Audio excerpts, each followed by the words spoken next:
saan ka tutungo.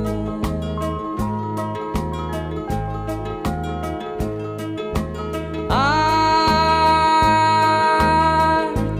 kung nakamit mo na ang pangarap, di pa rin masiyahan, ang nais mo'y madagdagan, limot mo na ang iyong pinagmulan.